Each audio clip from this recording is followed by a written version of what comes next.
নমস্কার, কেমন আছো? আমি তো ভালোই আছি। আজ হচ্ছে শ্রাবণ মাসের ৪র্থ সোমবার। দেখতে দেখতে 4টে সোমবারই পেরিয়ে গেল। তাই আমি আর আমার মা যাচ্ছি আমাদের গ্রামের যে শিব মন্দির আছে সেখানে পুজো দিতে। তাই ভাবলাম চলো তোমাদের একটু দেখাই আমাদের গ্রামের শিব মন্দিরটা কেমন। তাই চলেই এলাম তোমাদের দেখাতে। ওই যে সামনে দেখা যাচ্ছে ওটা হচ্ছে আমাদের শিব মন্দির। দেখো সকলেই চলে এসছে, ঢাকও বাজতে শুরু করে দিয়েছে। আমাদের হয়তো একটু লেট হয়ে গেল। তো গিয়ে দেখি না আমাদের লেট হয়নি, ঠাকুরমশাই এখনও বসেননি পুজোতে, তবে বসেই যাবেন এবার। ওনাদেরও পুজোর জোগাড় কমপ্লিট হয়ে গেছে, তবে এবার পুজোতেই বসে যাবেন। ওই যে আমার মা দিয়ে দিচ্ছে পুজো। তো এবার পুজো শুরু হয়ে যাবে।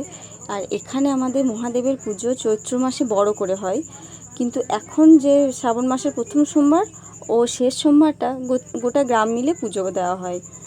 তো এখানে বাবা মহাদেবের পুজোটা চৈত্র মাসে বেশি বড় করে হয়। তো চলো পুজো এবার বসবেন ঠাকুরমশাই, দেখা হচ্ছে একটু পরে।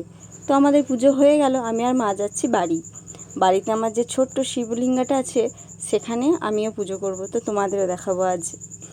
যাওয়ার সময় এত তাড়াতাড়ি হয়েছিল যে মালাটাও গাঁথতে পারিনি, তাই এলাম, এসে মালাটা গেঁথেই নিলাম। তারপর আমি চলে এলাম আমার যে শিবলিঙ্গটা আছে সেখানে পুজো দেওয়ার জন্য।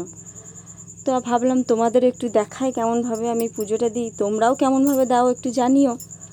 তো প্রথমে গঙ্গা জল, চন্দন, পঞ্চামৃত, দুধ দেওয়া হয়ে গেছিলো। তারপর ফুল দিয়ে পুজো করে নিলাম। এবার মালাটা পরিয়ে দিলাম। মালাটা ছোট্ট মতন করেছিলাম, যেহেতু শিবলিঙ্গটা ছোটো তাই মালাটা ছোট্ট মতোই করেছিলাম। খুব সুন্দর লাগছে মালাটা, ছোট্ট মতো বেশ। তো এবার আমার পুজো প্রায় হয়ে গেল। এরপর আমি প্রণাম করে নিলাম। প্রণাম করা হয়ে গেল, এই যে আমার শিবলিঙ্গটা। তাই তোমাদের একটু দেখালাম। তোমরাও কেমনভাবে পুজো করো একটু জানিও। দেখা হচ্ছে আবার অন্য রকম ভিডিও নিয়ে। এখনকার মতো টাটা।